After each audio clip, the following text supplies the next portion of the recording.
housekeeping. Well, technically the assignments are due by August 2nd. I tried to find out when I have to submit grades.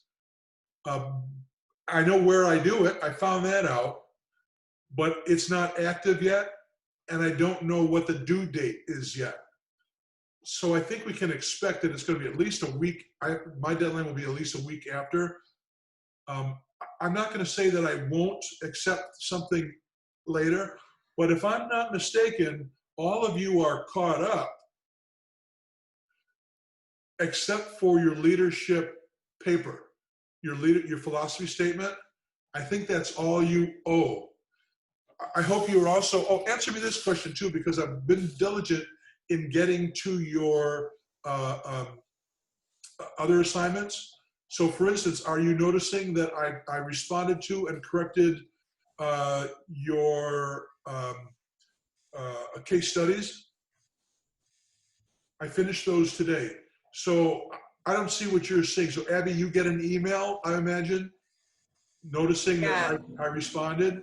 Yeah, I have an email that says that Mr. Rinaldi left me feedback on my assignment, and then I can click it and it takes me to the assignment and I can see that you gave me the grade and then the comments that you mentioned. All right, very good. And so Abby brings up the second point.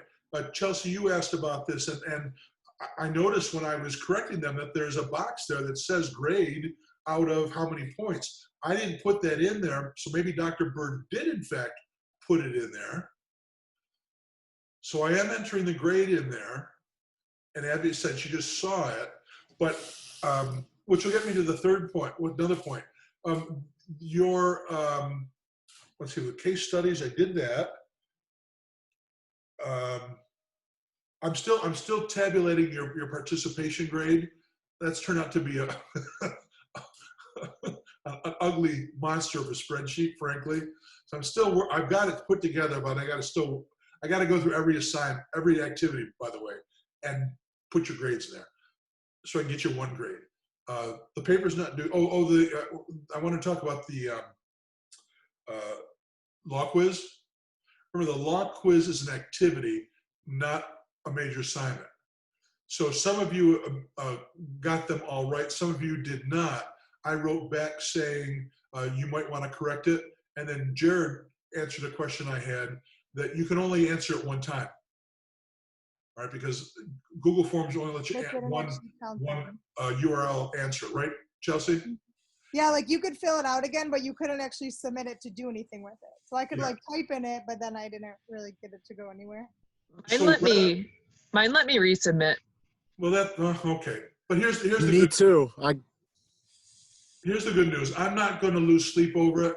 I know that I sent you an email today. I better make myself a note. I'm going to release the answer key, but I'm not going to make you redo anything. If you did, thank you. I appreciate that. But it's an activity. You did it. You're going to get full credit for it.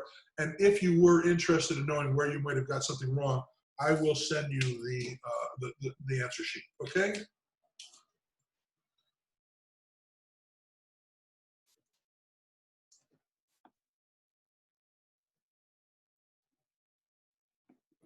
Okay.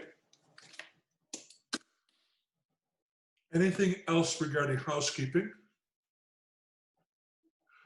I want to get back to what Jared said. Your comments, and in particular to each other, are so profound and so important because you can really widen the scope of inquiry and experience by sharing what you've witnessed and what you know. Now back to asynchronous and synchronous. We talk a lot during class, just like you do, about different experiences, but not everyone's willing to to put themselves out there. You do that, and I think that's a really wonderful aspect of asynchronous that you don't get with the other.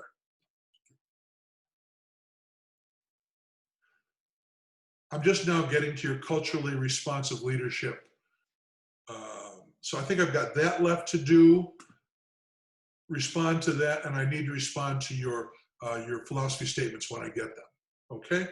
By the way, remember, you can't write a wrong one. It's just got to be. It might be really quite half-assed for you to not get credit for it. And I don't think any of that's going to come out of any of the 8 of your off your pens. You're all too good at what you do.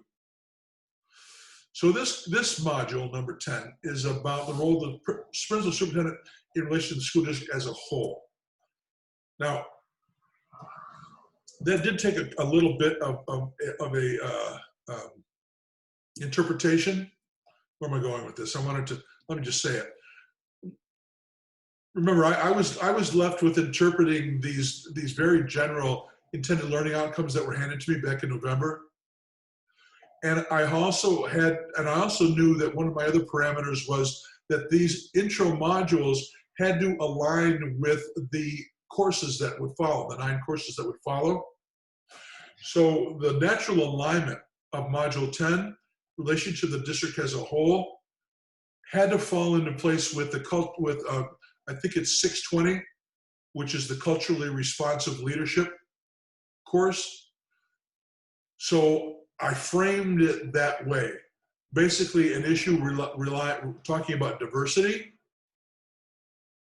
and being able to respond to our various stakeholders in our school districts. So that's the premise, if you will, the basis for this conversation. Because we know that the character and demographics of our communities are changing. All right, we talked in passing about, sometimes just a railroad track separates communities, like it does in Fredonia and Dunkirk. Brian in particular is very well aware of that. Abby is very well aware of that also. Knowing the difference between Gowanda and the territory, the Cattaraugus territory. All right, how things can vary just with the demarcation of a Cattaraugus Creek making a difference. All right, and I think we are all smart enough and our eyes are wide open. He's just so darn cute, giving you kisses, Chelsea. So darn that our communities are changing rapidly. All right, it's really quite amazing. And look at how our national politics and our state politics are framed by that increasing diversity and our changing demographics. All right, so we're aware of that. We need to pay attention to it, and it is forcing change in our schools. Immigration is changing, income inequality, mobility, changing social norms. We're under a great deal of flux. All right, and it's feeding the political climate, and that political climate is feeding the dynamics that are going on in our school districts. You damn well better be paying attention. All right, and I'm a strong advocate for paying attention to the news, making sure you get accurate, reliable facts. All right, about trends and what's happening.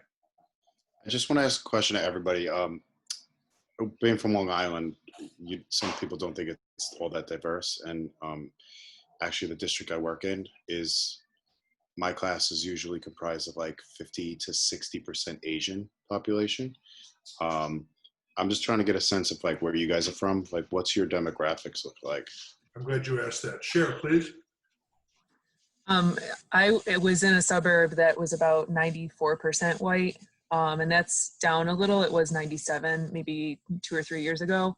Not that that's a big jump, but I'm moving to a district that's more like 99.5% white. Yeah, Mayville's very similar. Go ahead, Nick. Yeah, my district is I think it's about 86% white at this point. Will probably be like 84 by the end of this coming school year too. Go ahead, Chelsea. I just said pretty much our whole region in the Cat-Allegheny region is upper 90% white. Oh, look at the deer in my backyard. Look, squirrel. Huh? Squirrel. The other day, I was about 6 feet away from a Bambi. Was driving home from the lake, and I looked out on the left, and there was, I could have spit and hit her. There was a little, like a 6-week-old a fawn, just munching away, having a good time. Sorry, Chelsea, but we're going to get right back to what you said about Western New York. And Abby, Lakeshore. Yeah, we have a good-sized Native American population, which is what Mr. Rinaldi was alluding to before with the Cattaraugus Reservation being right there. And our district is the one where students can choose from either side of the reservation, I'll call it, to come to our district. So we have a pretty large Native American population.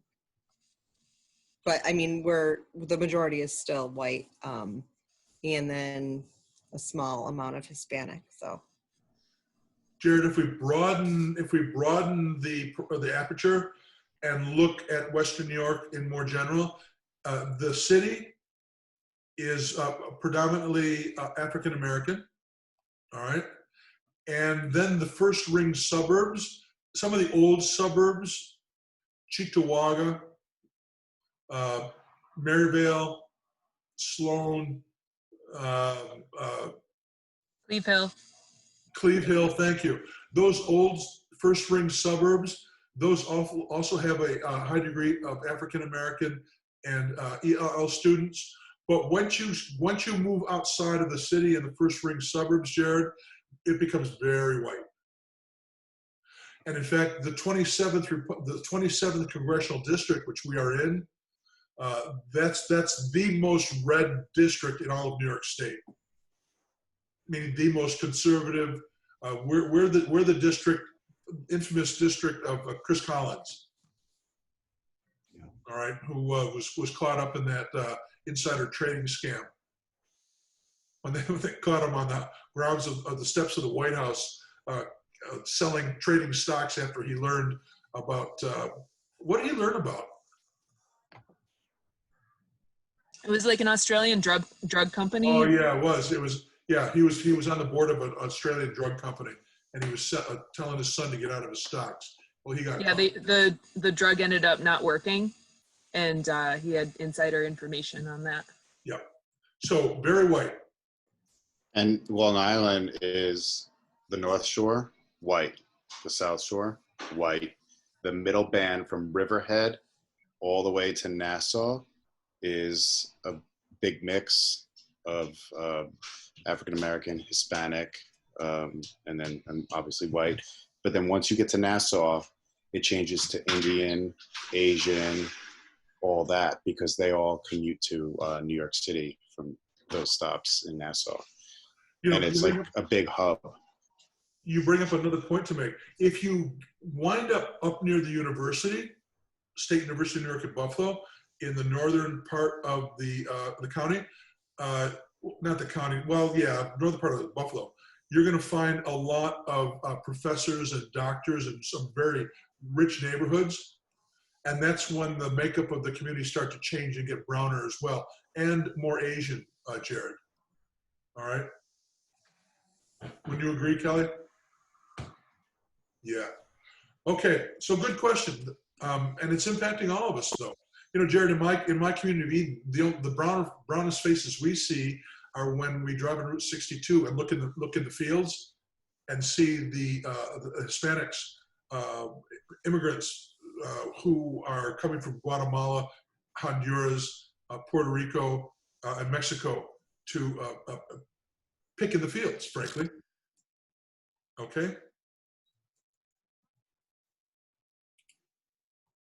So this is what we're looking for earlier. So this is going to serve introduction to 620. As such, we use the time to explore the demographic forces affecting schools, and as a result, define the diverse nature of our country, states, communities, and schools. And so we're going to try to raise awareness, something that I know that from the city that your parents you already realize, but we're going to be formal about it, all right? What are the national and local demographic trends? Well, thanks to Jared, we just discovered the local demographic trends. But I want to, if you will, I want to make sure that we expand our definition of diversity, because I think it might be too comfortable of us to just think about color of one's skin or the language that we speak that defines diversity. This quote from diversity office at Queensborough, Bayside, that the concept of diversity encompasses acceptance and respect. Obviously, it means understanding that each individual is unique and recognizing our individual differences. These can be along the dimensions of race, ethnicity, gender, sexual orientation, socioeconomic status, age, physical abilities, religious beliefs, political beliefs, or other ideologies. All right. In fact, I hadn't seen that until after I had, did a brain dump in my own head. When I thought back, well, what does diversity really mean? And in my experience, I came up with these same issues. All right. And I think you would agree that in our public schools in particular, age, gender, religious affiliation or not, because we don't have to have a religion. No one says we do. All right. Gender is tied in with sexual orientation, especially today. All right. I'll tell you the truth. Back in, when I was practicing, back in the 80s and even into the 90s, it wasn't until we got into the 2000s that gender and sexual orientation became an issue in the rural schools. Granted, in the city schools, probably so. And on the coasts, most likely, yes. But we're kind of behind the times. You East Coast people out there, right, Brian? It takes a while for the wave to hit Western New York. We're more like a Midwest city, Buffalo, than we are a metropolitan area like New York City. But that's the case. So now gender and sexual orientation matters a lot. Intellectual aptitude, physical ability, handicapping condition. And this is when we get into things like immigration status, morals and ethics, culture, language, family unit, politics. All right. So we are very diverse. We've always been very diverse. Our country is built upon the premise that we are very diverse. E pluribus unum, the melting pot. All right. From the many, one. We're a polyglot nation of immigrants. And we've always been very diverse.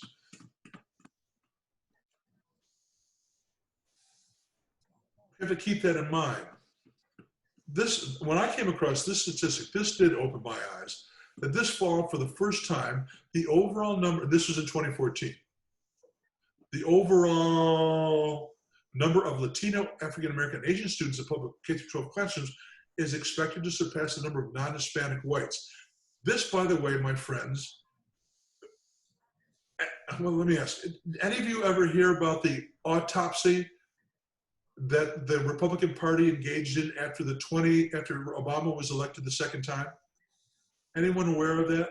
The autopsy? Well, they noticed that the Republican Party was losing badly. They had lost 2 elections to a black man, actually a black slash white man, all right?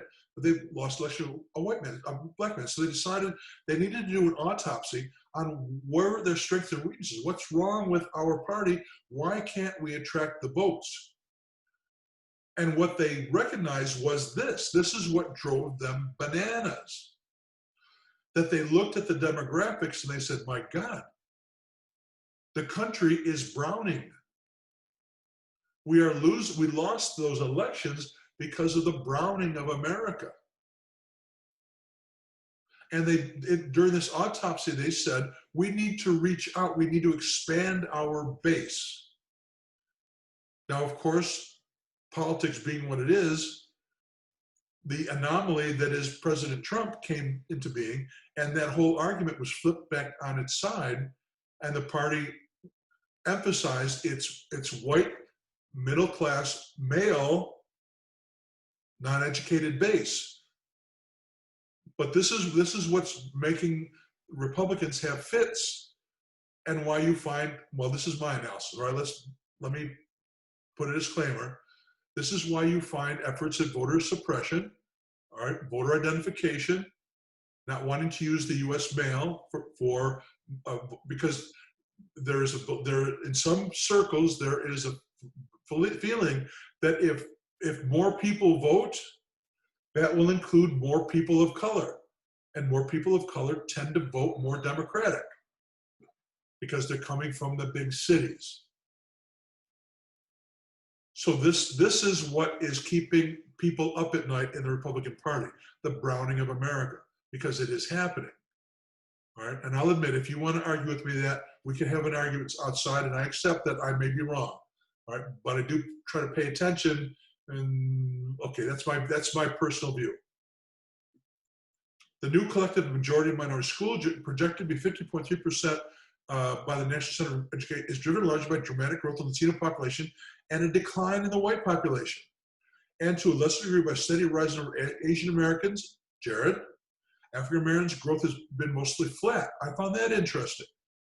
So we have what's called a new majority will continue to grow.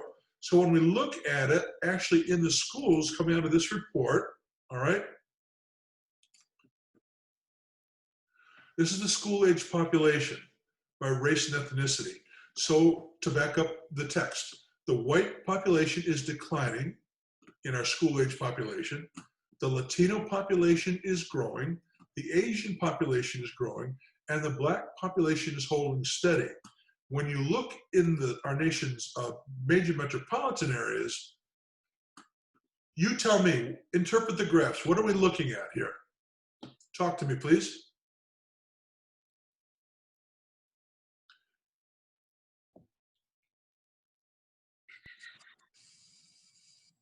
Done all at once. Just how he hits That's the us about 50-50 everything. chart, right? Where Beforehand. the non-white is Why are you doing this starting out to here? flatten out, right? Hang on, is that Kelly? I'll come to you too, Kelly. No? I heard a female voice. Jared, continue, please. Sorry, that was the chart where more than 50% is starting to become non-white in all these major cities. Exactly. I only noticed one, Jared, where that's not the case. Boston, Cambridge, and Newton. Well, I don't know why. because it's old. Yeah, I mean, I didn't want to say it, but I lived there for 2 years, and I'd have to say that's probably right. Because they're Red Sox fans. Yeah, because they're Red Sox fans. All right. It is a particular enclave, all right? But this is where we have, okay, I won't give you my opinion, but maybe you've seen the commentary. In fact, the running commentary about President Trump's dissatisfaction with major cities in this country because of this. Because they are browner than the other cities. And when in this country, when you are browner, you tend to vote Democratic. And that's why we have this running battle in our streets right now over this issue.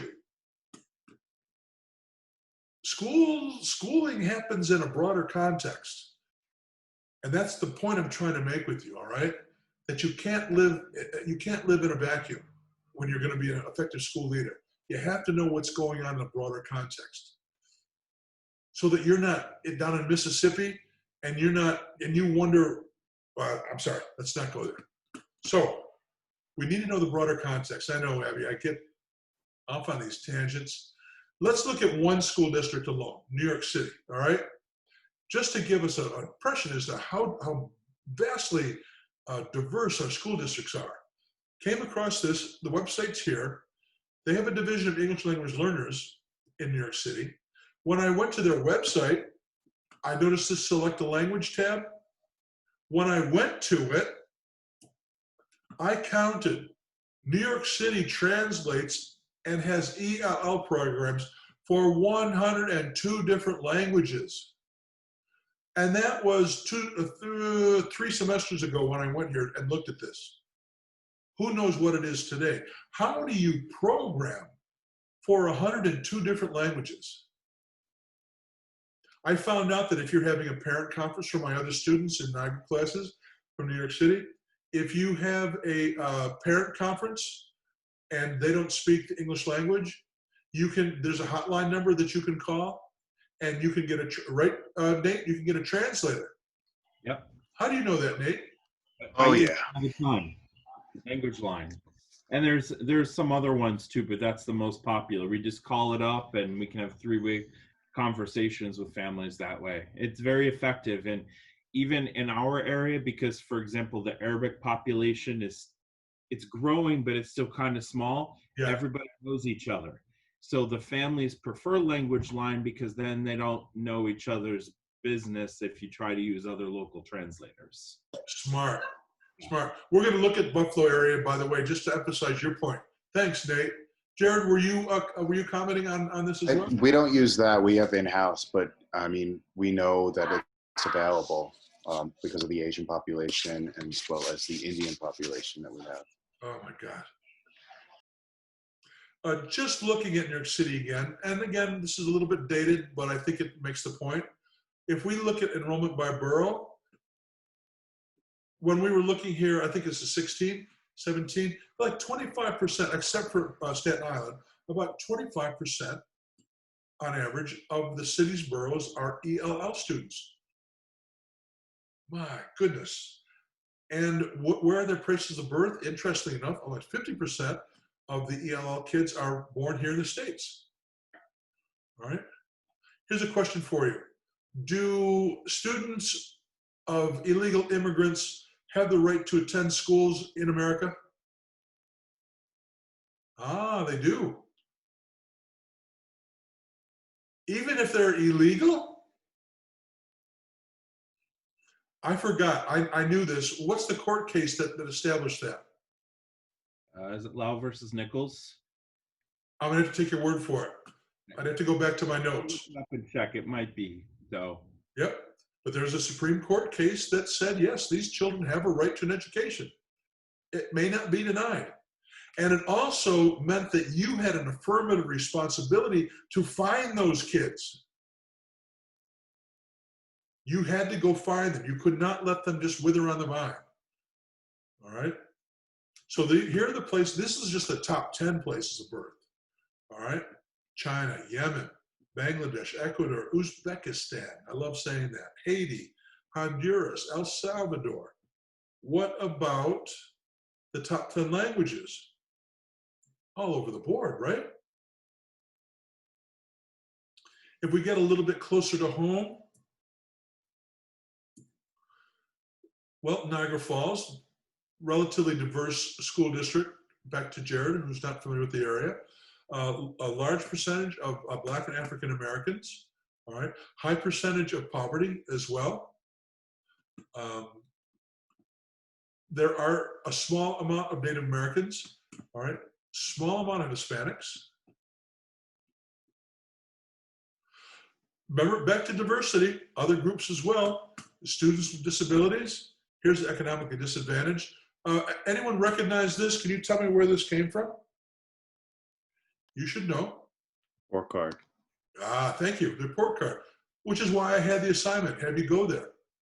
Oh, by the way, that's what I also said too. I've also looked at and scored all of your report cards, and you all got full credit. You did, oh, you did a damn good job. Very good job, all right?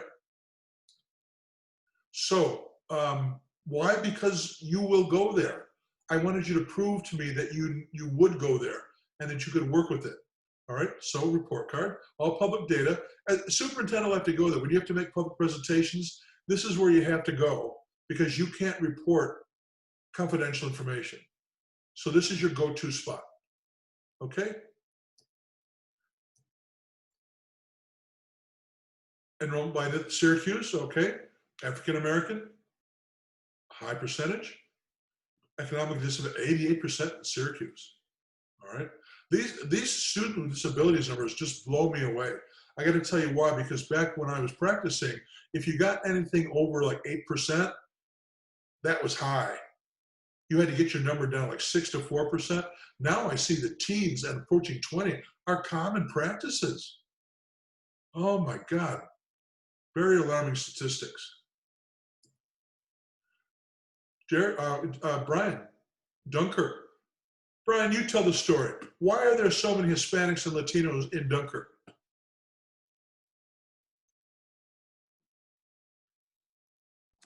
Oh, I was muted. Sorry. Well, it used to be actually a hub for like manufacturing, and there was a lot of jobs, and then that kind of went away, and it's just kind of followed suit that they've got nowhere to go. At least that's been my take on it. And my parents grew up in Dunkirk, and it was a beautiful place. and it's just gone downhill. But let me tease out from you a little bit of more history, including Fredonia and the surrounding area.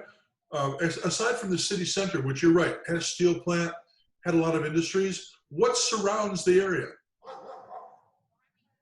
Water and grapevines. Yeah, water. No, water. It is on the water. No, Nate, not Grapevine. grapevines, bean fields, strawberries. All right, farms. And what was going on back in the post-war, in particular, Brian? The Italians who were operating the farms were bringing in Puerto Rican labor. And they were finding the city of Niagara, small city of Dunkirk, as having low rents in the cities.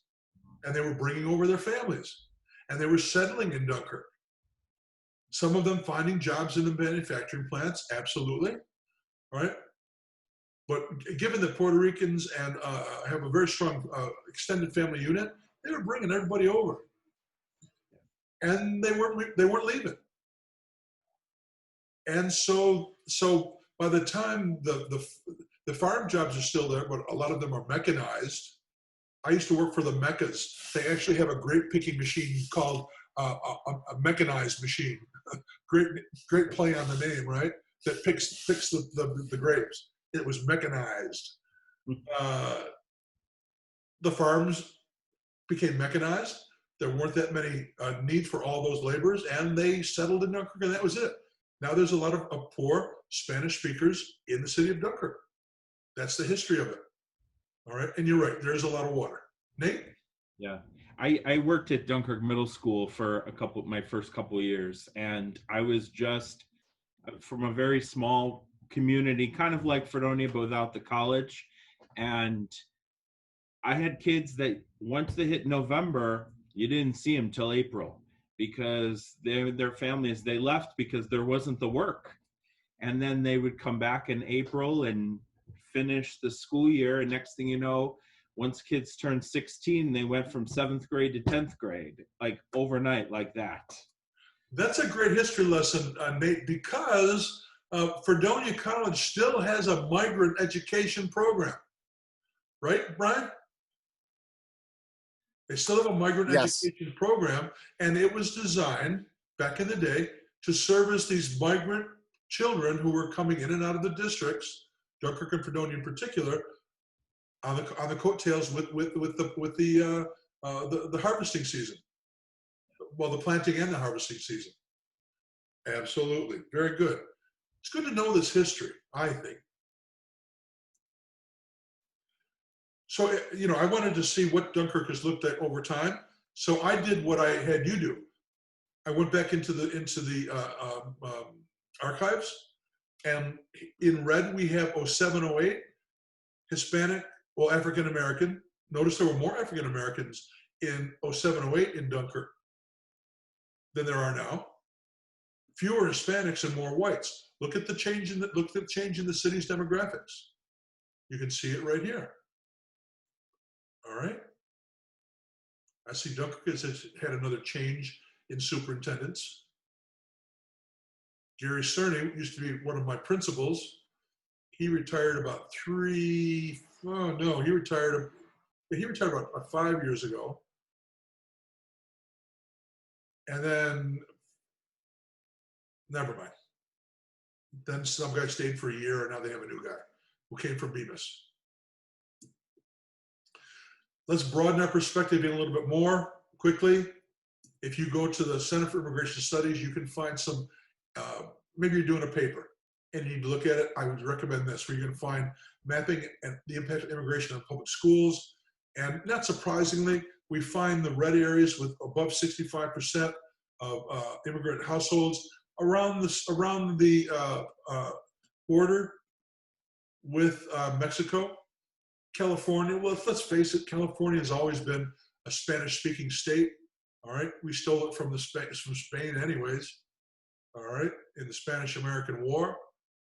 But answer me this, riddle me this, Batman. Why do we see high incidences here, maybe up this part of the country, here, maybe here? What's going on in these areas?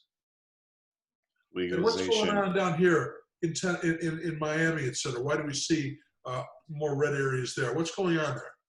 agriculture. Yeah, agriculture. How about meat packing in particular, Jared? All right, these are grazing states in particular. Agricultural, grazing states, a lot of meat packing going on. Jobs that white Americans do not want to do. All right, they're not stealing jobs away from Americans. They're doing jobs we don't want to do. What's going on here down the Miami area? Cubans, Dominicans. Cubans, Dominicans, Costa Ricans, all right, Puerto Ricans, exactly. I certainly hope our tickets to Puerto Rico is still going to be good, and we're betting against it. We got 6 weeks in PR in a city beach in February and March, and it's not looking good. What time is it? 8:11. Let's get moving. Here are some statistics for you to take a look at about how our cities are changing. All right. Of course, there are concomitant or companion demographics that hurt us, if you will. When you have immigrants, also tend to be low income students. All right, requiring a lot of services. Nate spoke about the city of Buffalo. Yeah, Nate, the resurgence of the West Side, right? In particular, around the sportsman's honky tonk, around Buff State College. A lot of people coming from the Middle East, right? Yemeni. Yeah, Yemeni. We see a lot of families from Nepal and such. That's really like Lafayette High School has become that international prep school. Yeah. Predominantly English language learners. School 45 is around the corner, and it's a huge population is Arabic speaking and Nepali speaking families. Yeah, I used to work in School 45 as a supervisor student teachers a long time ago, 1981. Stay with me, Brian. Nate, what about the Lackawanna, the old Steel City, Lackawanna? Yeah, I think Lackawanna is predominantly Middle Eastern families. Exactly. All right, Steel Town. So, and that's not necessarily a bad thing, because what they tend to do, immigrants, and they have always done this in America, they buy up low rent housing stock, right? Dilapidated housing stock, what they can afford. They put a bodega or a little restaurant on the corner, a little stop and shop, all right? And before you know it, they're rejuvenating the neighborhood. When we were doing the building project here on our house, I went into Lenco Lumber in South Buffalo. Every person coming in I was the only white guy in there. Everybody else was brown skin and black. What they were doing was rejuvenating the neighborhoods. It's a beautiful thing, America. When we work properly, all right? When we accept our legacy.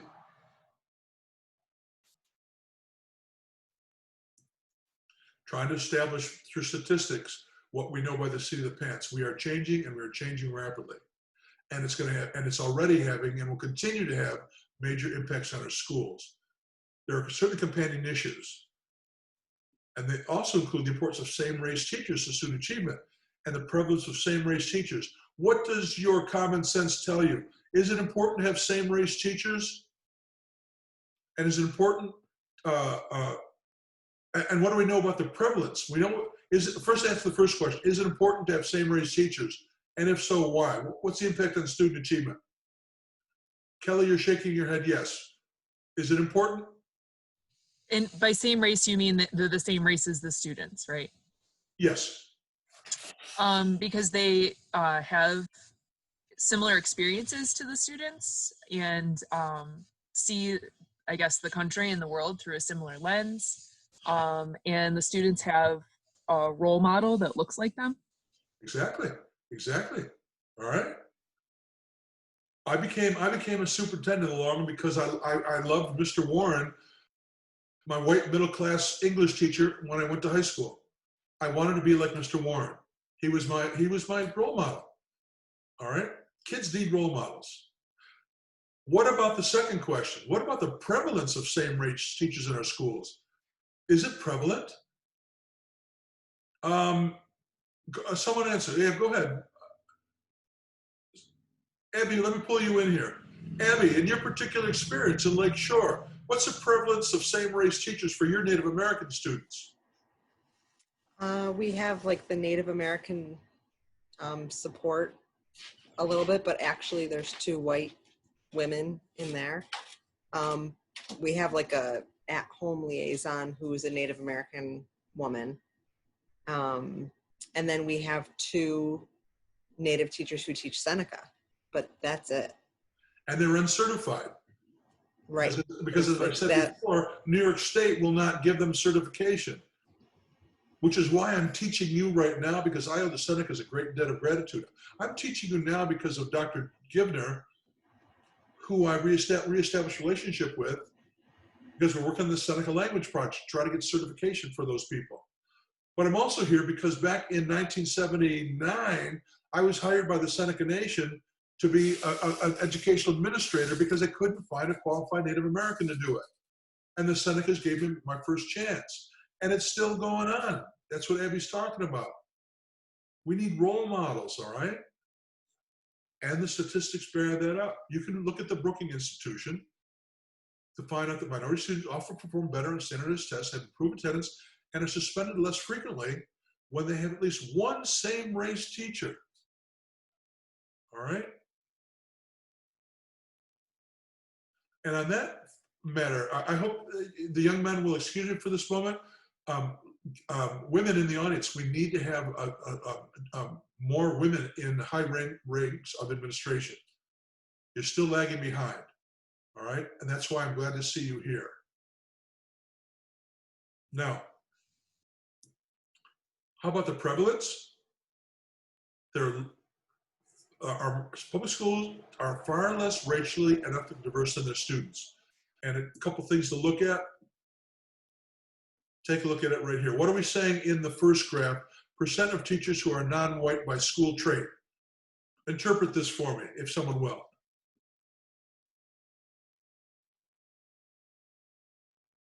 We've got the school type and the community type.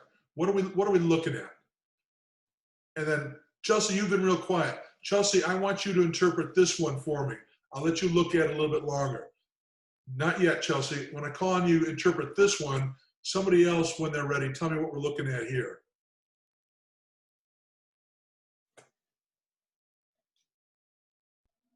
The public schools have a larger percentage of non-white teachers, but as you move farther out from the city, you lose that. Yeah, I'm only hesitating because you said traditional public schools have more. Oh, less. I'm sorry. Yeah, less. Okay. The non-white would be this here. All right. But you're absolutely right about as we move further out, which is kind of a mirror of what I said earlier, right, Jared? If you take Buffalo as a microcosm, that as you move away from the city, all right. Is the charter school due to like incentives and like first year positions type thing? I'll only speak from what anyone have, I have an answer, but anyone care to give their own answer? I think I know why. I have when Charter School for Applied Technologies opened, it was the year that I graduated from college, and a bunch of my Fredonia friends, they all got jobs there. Many of them are still there.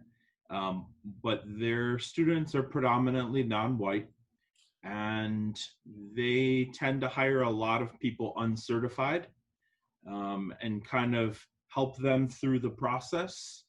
And there's even some money that's given for teachers to get certified through Buffalo State, for example. There you go. Yeah. And if you pay attention to the charter school movement, it began with a city parent saying, we need a choice. Our schools are failing.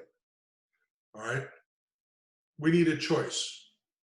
And it was primarily children of color whose parents wanted to pull them from the traditional public schools and put them in charter schools. And then Nate's extended rationale makes perfect sense. All right, because the rules and regs were lessened, if you will, made less rigid. Others were able to get jobs there that they might not have in traditional schools. Okay, Jared? And just like we talked about the populations, yeah, if you get out here into rural districts, boy, you right, ladies and gentlemen, you rarely find a person of color in the teacher ranks. In my 17 plus years as superintendent, I only recommended one African American to be a teacher. It happened to be Erica Case. Some of you may know Erica Case. Erica is now the director of curriculum instruction over at Erie Two Boces. Erica is a talented individual, and I hired her to be a middle school teacher in Gowanda. It's because we had no choice. We never had a choice. We always wanted to hire Native American teachers as well. We couldn't get qualified, certified, actually we couldn't get certified Native American teachers.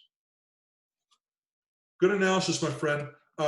Chelsea, what's this mean to you? What are we looking at here? The higher percentage of non-white students, the higher percentage of non-white teachers. Yeah. So the more non-white you are, the more non-white teachers you'll find. So I get, in one respect, Chelsea, that would be a good thing, right? Except in a diverse culture, our white kids need to be exposed to non-white teachers, and they're just not getting that. We're in bubbles here. I am one of, in 7 elementary schools in my school district, I am one of probably 9 male teachers. Yeah. And I am by far probably the darkest skinned teacher across the board, men and women. Which brings up another fact about diversity. When we get into elementary buildings, it's really hard to find a certified elementary male of any color. You know, I check off so many boxes. I was so fortunate. The only graying, dark complexioned poser. I was less gray before I had this position. There is out there. All right. Sense of humor helps in this business, Jared. Thanks. Chelsea, thank you for that apt description. Now, just because I wanted, what time? 8:22. I wanted to make sure we recognize diversity is not always about race and ethnicity. I wanted to just reintroduce this notion about gender identification and sexual orientation. Are any of you familiar with this document, perchance? Came out in July of 2015. Came out from SED. It was regarding transgender and gender nonconforming student guidance document. I might say a little bit late to the party, but Albany did release a document at the height of the conversation about, it was all about bathrooms. Remember the bathroom debate? What happened to the bathroom debate? It was such a big stinking problem 10 years ago. What happened to it?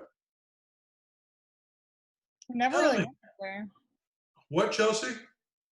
I never really went anywhere in terms of action. You know, it was talked about, it became a topic, but in terms of schools taking action, I haven't really seen any. Was the because when debate? people go to the bathroom, you're not supposed to look, and we all know that.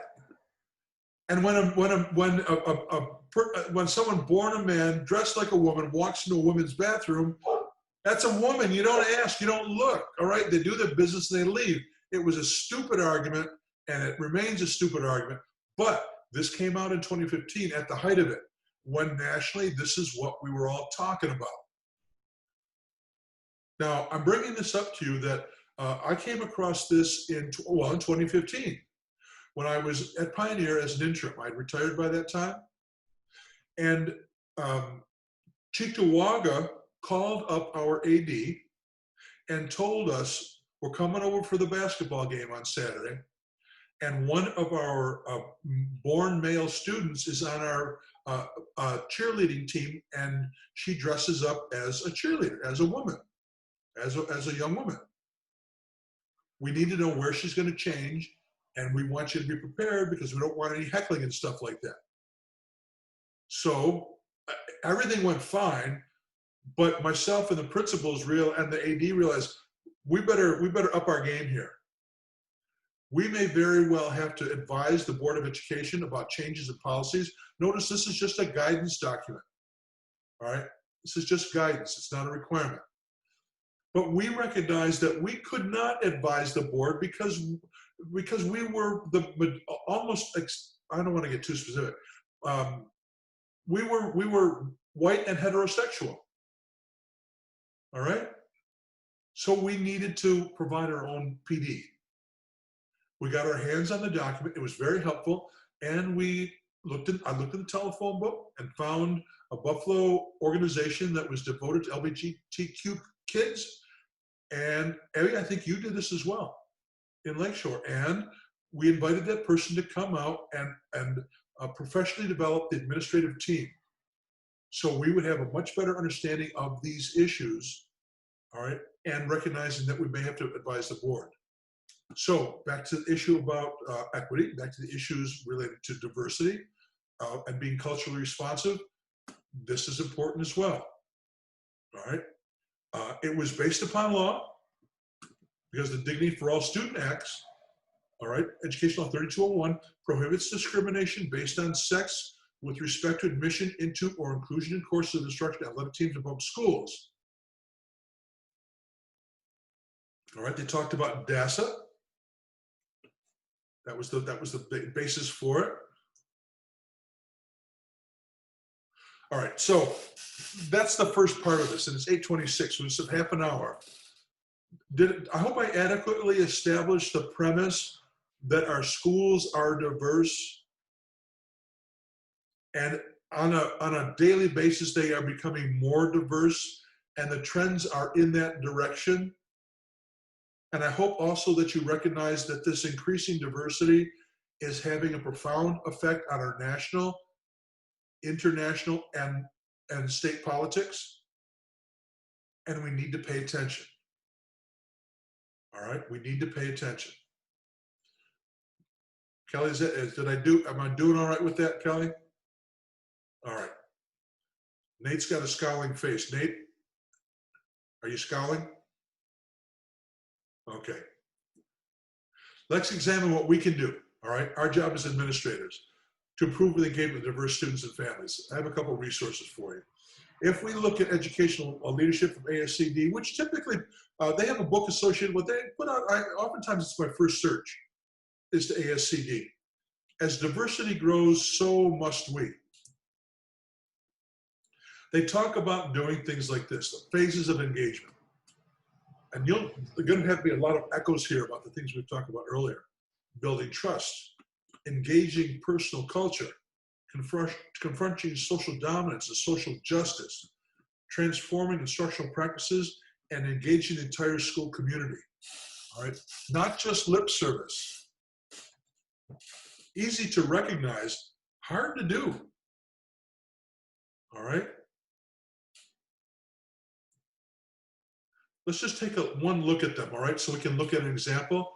How far are you from Ramapo in Syosset or in your community, Jared? Oh, it's still probably about another 45 minutes, no traffic. Okay. So quickly, look at all of these. I'm not going to go into detail. Your common sense talks about building trust, all right? Meet people, get out of the office, meet and greet, all right? That's why, Abby, every year when they had the Seneca Nation Fair, the education fair, you go down to Thomas Indian, to the Sailor Building? Yeah, get out to the community. Don't make them always come to you. Get out of your classroom, get out of your office. Engaging that personal culture, learning about it, all right? Examine your own conscience. Do you believe that people are equal? Or do you believe that white Europeans have got it over everybody else, all right? That we are high cultured, everybody else is just imposters. Transforming our practices, engaging the entire school community. Let's go to the engaging the entire school community, all right? Let's look at Ramapo. Because if you know anything, well, here's the demographics of Ramapo. This is, you can tell me what Jared said. This is a school district on the island. It's on the island, right? Rather than, okay, so just north of New York City then, right? Okay. Changing Right along demographics. the Hudson almost. Oh, it says it right here, doesn't it? On the Tappan Zee, right across the Tappan Zee Bridge from New York City. I'm sorry. They've had a dramatic shift in population in the last 15 years. Low-income Haitians, Jamaicans, Dominicans, Latino, and Black families from the city moved in the community. And middle-class white families have, unfortunately, predictably fled. What do they call that in the day? White flight. Is that a new term for you, Brian? Your eyebrows went up. You've heard that before, right? Yeah, I've heard that before. Yep. All right. So let's explore one case, East Ramapo. What did they do given these challenges? Well, I found out that, and it's still current, it was a semester ago. We went to the East Ramapo Central School District. They had a webpage called Family Resource Center. Cool. I don't know if this group is very diverse, given that I don't see one man there. All right. So we're kind of underrepresented here, men, guys, but it's still a vibrant color of a number of females here from all different persuasions, all right? In the midst of the democratic revolution, they needed a broad-based diversity initiative that engaged all groups and constituencies. So the point here being, they recognized that, well, first of all, they probably most likely looked at their data, looked at their trends, did some historical perspectives, historical analysis, and found, my God, not only have we changed, but we are about to continue to change. And we've got challenges. They looked at the data. And then they recognized, most likely working collaboratively, that they were going to have a broad-based initiative, all right, to engage all groups and constituencies in the school district, not just teachers and administrators. They provided workshops. Now, this is what I liked about it. They provided workshops to help classified employees acknowledge their powerful role in setting and welcoming tone and creating inclusive environment for students, parents, and colleagues, school offices, lunchroom, hallways, and on the playground. Notice that they went deep here. So when a Jamaican parent from the island walks into an elementary school, who's the first person that they meet when they walk into the main office? Secretary? Yeah, secretary. And Chelsea, in my stereotypical characterization of the school district, most likely that person was from East Ramapo, had been there for 20 years, all right, and was probably Caucasian, all right, especially 20 years ago, 10 years ago. And who knows the type of reception that person got? Maybe, and it could have been a bus driver as well, right, Chelsea? How did that bus driver with a GED, all right, who's watching their community, quote unquote, becoming filled with Jamaicans and Hispanic speaking people and island speaking people and Creole speaking people, et cetera, what's the bus driver doing? So what is that first impression? East Ramapo decided, we're going to make it a point to meet this head on. So they decided to bring in people to talk to their, they call them their classified employees, the civil service employees, bus drivers, cafeteria workers, clerical staff, all right? And try to address the issue head on. This is from the perspective of one of the trainers. They led the school secretaries through confusion and frustration related to all the diverse languages being spoken. Imagine that, those poor front office ladies.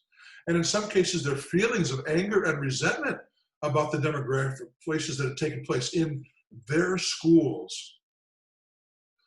Abby, I think back to 1957, when the first Native American students who had always been educated on the Thomas Indian School and were living in substandard housing on the reservation with no running water, kerosenes to heat the houses, And I got this directly from Marky Jimerson, who went to the Thomas Indian School and was on that bus in 1957 and was bussed in with all of his Native American cohorts into Gowanda. White bread, all right, lower income,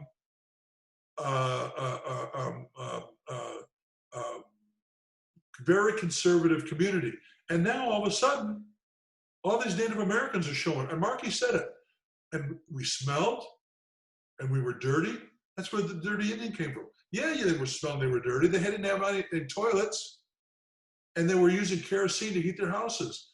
It was a big thing to deal with. They saw frustration people can have. We basically had the same feeling of family pride in our culture. So East Ramapo went right to the source and tried to deal with it. By the way, Abby, the story I'm telling you is related to a workshop that I decided to have in Gowanda. It was about 2004. And because of my association earlier with the Seneca Nation, I found the elders, invited them to come in, and we invited a specialist from Buff State to talk about the history of Native American, of the Bureau of Indian Education, but I'm sorry, the Native American schools, the Thomas Indian schools. We met on the reservation, we had dinner, all the staff was invited, the Board of Education, and the graduates from the Thomas Indian School, and they talked about what it was like. And because we had a lot of turnover by 2004, been able to turn over a lot of the staff because of the budget and a lot of people and the retirement incentive. We had a lot of youngsters who needed to know what had been going on. And then it changed things. And those youngsters really did a great job, those younger teachers. And then we continued to go down the Thomas Indian School and the Saba building every year to have the orientation for all the new teachers. Notice that what happened as a result of East Ramapo's efforts, achievement gaps in test scores along ethnic and economic lines, they significantly narrowed. In the 6 years since the district consciously began implementing the professional development model, this is here, the pass rate for Black and Spanish students combined on the test improved. Everything improved, all right? I don't know if they sustained it. That's the hard part, my young friends. It's hard enough finding improvements. It's doubly hard sustaining the improvements. You kind of go 2 steps forward, 1 step back. But what are your alternatives? To do nothing and let the frustration build? Or to recognize it head on and be a leader in your community and help to mold the change that your district is going through? Because we're the petri dish. It all happens, it starts and ends in the schools. I want to make this real for you and let you recognize that as building principals and superintendents, there are expectations from Albany that accompany this changing demographic, all right? Is anyone familiar with the Commissioner's Regulations, Part 154? Are you, Nate? In what capacity, Nate? Well, actually quite a bit, because so part of my responsibilities every year is to develop the districts or update the district's Part 154 plan to submit state. Very good. And it's all about language learners and the instructional practices that correspond with it. And it's detailed, isn't it, Nate? It's a very thick document, yes. Yep. So it's the Part 154. It's the Commissioner's Regulations. I showed you where to find Commissioner's Regs. Remember the Cornell Legal Institute? And you click to that. So here it is. All right, you can find it here too. Here's the website where this came from. Something called the CEP, the Comprehensive ELL Education Plan. Let's just take a quick look because it's 8:38. In detail, what it looks like. Well, yeah, in detail. Here are the features of the CEP plan which you must attend to. All right. You have to provide assurances, and the superintendent has to sign off on this, that you provide equal access to all educational opportunities to your ELL kids. Equal access to everything. That you have a process, a formal process in place for aggressive initial identification. And Nate, chime in at any point in time if you need to elaborate or correct me. So you have to have a process for initial identification when students register. And you have to show that you're taking affirmative responsibility to child find as well. You gotta find those kids. You have to have an annual English language assessment that's administered to ELL students, all right? And you have to have a record of that. You have to have a system for identification of ELL and MLL students suspected of having a disability, all right? Nate, help me with that one a little bit, because certainly, I would imagine many of us educators, especially in the classroom, may misidentify a disability when in fact it's a language comprehension issue. Yeah. So there's going along with the MML, with the multi-language learner. So there is a SIFE assessment now. It's all electronic, which in Kenton we started using to help us actually with identifying potential learning disabilities as well, because kids have the opportunities to read, write, listen in their first language. And so that kind of helps us, gives us a few more tools. However, it's still really difficult. And as a district, in the last 15 years, we've gone from the point where we're not even going to assess a kid until they've tested out of ESL, to we're going to give them at least a year to get their feet wet and to establish some language skills and get used to the building and the programs before we really dive in, unless they're coming from Buffalo, and Buffalo is much, much more aggressive and has already identified it. But even still, that becomes really difficult because the programs that Buffalo has for multi-language learners, for example, with disabilities, is very different from what we have in Kenmore. And it's just because their population is larger. Good elaboration, Nate. Thank you. We have to have a system and procedures and protocols in place for sharing information with parents, obviously in the language that the parents are speaking.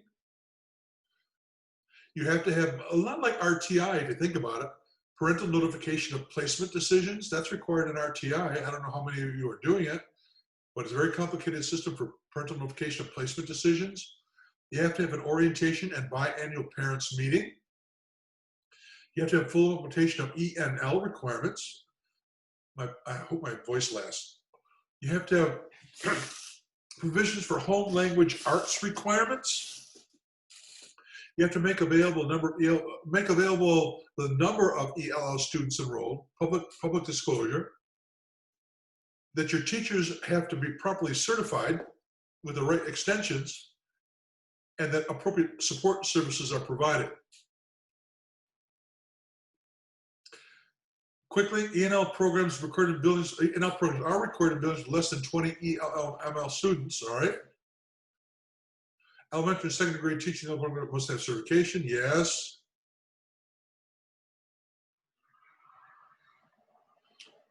LEA stands for the Local Educational Agency. It's a well-used acronym. Commit it to your memory. It's LEA, the district. All right. LEA. You have to have professional development, etc. These are all the assurances in your plan. Has to be on file. If someone sues, you better have it on file, and it better be good. And if you wind up on a list in Albany, they're going to want to see it, and they're going to grade you on it. All right? All right, that's an example of a formal requirement for us to be responsive to the cultural differences in our schools. We're almost done.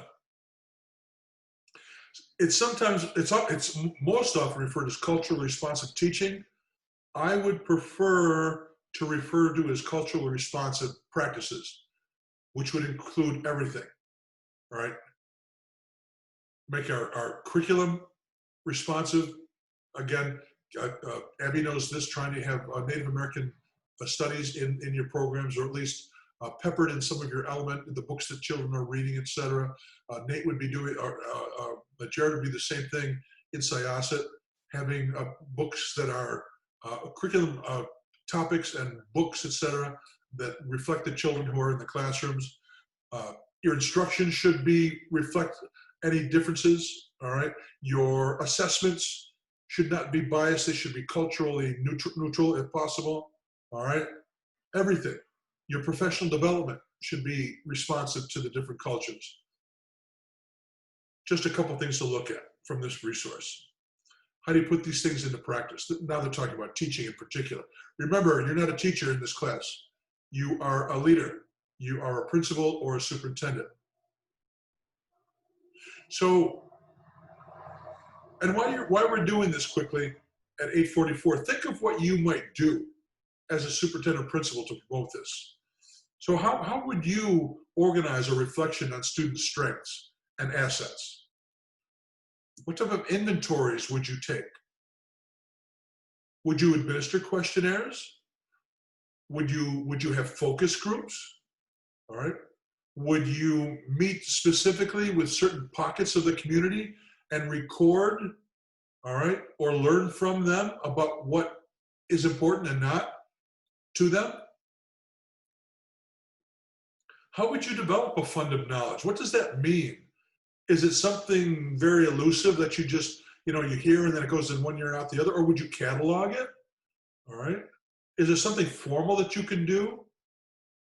This link had a funds of knowledge matrix, which could help you along if you decided to do that. This might be, you know where this really makes sense to me? If you are a new superintendent moving into a highly diversified, or principal moving into a highly diversified school district or building, here's where I would want to fast track my learning and really see if there's anything out there already done, or decide to find some way to educate yourself quickly during your first 30 days so that you didn't look like a fool when you were addressing Yemeni parents at the next open house. Giving them a hug. I don't know. Do you hug Yemeni parents? Do you hug Saudis? Do you look them in the eye? Who do you speak to? Do you speak to the man? Do you speak to the woman? The dad or the mom? Do you know the answers to those questions? Nate and Jared, you're giving me emphatic looks on your faces. I just know that in my school, when I have to speak directly to a lot of the male Asian students, they will not look me in the eye because it's disrespectful to look at a adult male in the eye when they are speaking to you. So they always have their head down when you're speaking to them. And I take it as like, look at me, like this is our culture, but I'm not respecting their culture by understanding that that's not just what they do. That's so cool, Jared, because in my NU class, one of my students, Kevin, taught in China in an American school. And he said the exact same thing. All of us Americans coming over to teach in China to Chinese students, we're expecting that. And we had to change because it's not what you do. Right. Thanks, Jared. I think, Nate, did you have some experiences that might elaborate upon that? Well, I mean, and with a lot of our family, our Arabic-speaking families, for example, the females have gained a lot more responsibility outside of the home. I found lots of times the fathers, they'll leave to go back to get their other wives or something along those lines. So the mothers are really stepping up to the plate and have to really do things they've never ever had to do before. So it's awesome to see a lot of these women feeling empowered for the first time ever in their lives, well into their 30s and 40s and such. That's a great point to bring up cultures that have second wives. So how does the 60-year-old secretary in the elementary building deal with that when both of them come in and to rent it? Yikes, right? Well, I found out from my male students that the rule number one is you have to treat both wives or however many wives you have the exact same. So, and no And we matter, need to know this. And yeah, in your role as a leader, you can't always expect your teachers to be doing that. right. You got to take the lead. It's why we call it leadership. You got to recognize what's necessary and needed and address it. All right? It's not going to fix itself. It's 8:49. I'm going to move through these because a lot of them you can look at yourself. Let me see if I can highlight anything. Well, language we, of course, know is a barrier. All right? You had to bring different poetry, music, other forms of expression into the classroom. Getting back to you, your job as superintendent, building principal, superintendent in particular, you need to find the money. You need to find the time. You need to find the expertise. You may have to negotiate contract terms that reward people for attending PD so that you can drive this culturally responsive agenda. Getting back to, that's what I was getting back to with Smiley, which you did a pretty good job at, by the way. All right. Some of your experiences were limited, but you basically got that right. Superintendent in particular, money. Money, people, time, resources. Principal, time in particular. You're the one who has to, the superintendent buys the time. The principal has to create the time for these things to happen. Oh, and hold people accountable too. When someone decides to not be culturally responsive, that's unacceptable. We don't do that here. And you know what? If you do it again, I'm counseling you. I've called you into my office. Here's the union president along with you. In the future, you will always address the individuals with respect. If you fail to do so, this may lead to future disciplinary action up to including dismissal. Thank you very much. Goodbye. Then the second time they do it, you counsel them equally as well. This time you put it on paper and you enter it into their personnel file. If they decide to sign it, fine. If they don't, too bad. It still goes into the personnel file. It's not a form of discipline. PERB has found that it's not discipline. It's a counseling memo. They don't get to debate it. All right. If it happens again, you might decide that you're going to file 3028 charges for conduct unbecoming a professional. You do have tools in your toolbox. Hold people accountable. Who's responsible for examining the curriculum? Principal or individual teachers? Principal, the primary responsibility, all right? Which is why we talk so much about the alignment. Kelly's getting attacked. That's why we talked about alignment, at least having some understanding of how the curriculum plays a part, all right? Continue your own learning. That's your job as a professional.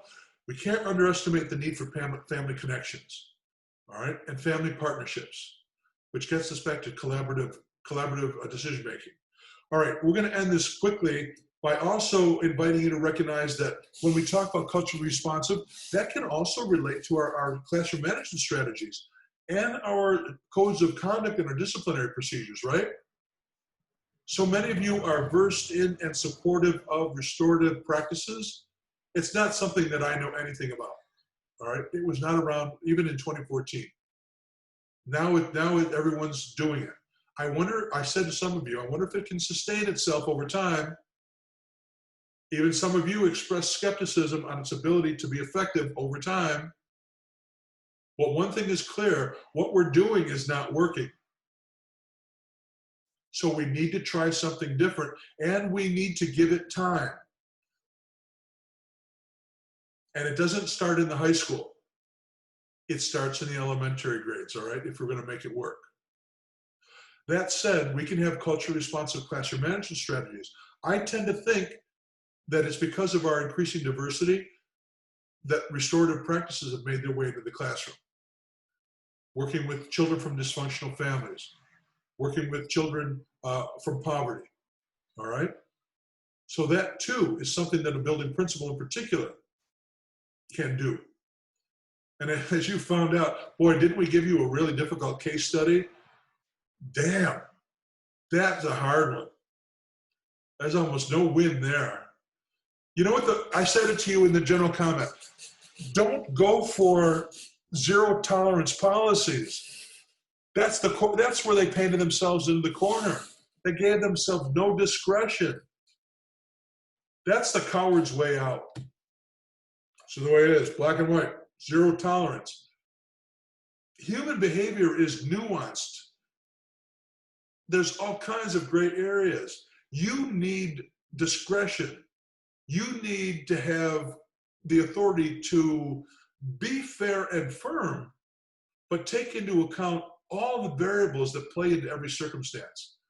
Zero tolerance was a bad decision. That's what cooked them right there. We're almost done. Forever and ever, we're almost done. Resources. I know from working with students in grad classes who use this is a very good resource. Anybody use this? I know a number of city school grad students working in ELL programs who have lauded this, and I found it to be very good as well. So Color in Colorado, bookmark it. You'll find a lot of good things here, including the law, including things for parents, all right? It's here, oh, by the way, Nate, it's on this website page where you will find the Supreme Court decision about educating immigrant students rather. That's where I picked it up. Here's another one, pacer.org, positive interactions with diverse families.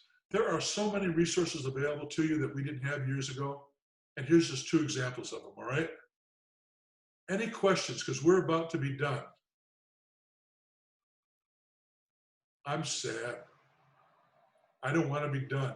I'm going to hang on to you for 5 more minutes because you were my inaugural class. We made history, my friends. We're making history right now. Years from now, when people look back on the SUNY Fredonia Graduate School of Online Learning and all the wonderful principals and superintendents that it's turned out, they will think back fondly to this class and this inaugural group. You are trailblazers. You are leaders. I'm not pulling your leg. You are all that. You could do this. All you've got to do is stick to it. Make sure that you've got a support system behind you. Do your best to stay healthy if you can. Study, learn, commit yourself to the profession. And yeah, put the target on your back. Because if not you, who? You want some numbnut to be your superintendent? Do you want some knucklehead to be your principal? No. We need good people to stand up. And you're all of that.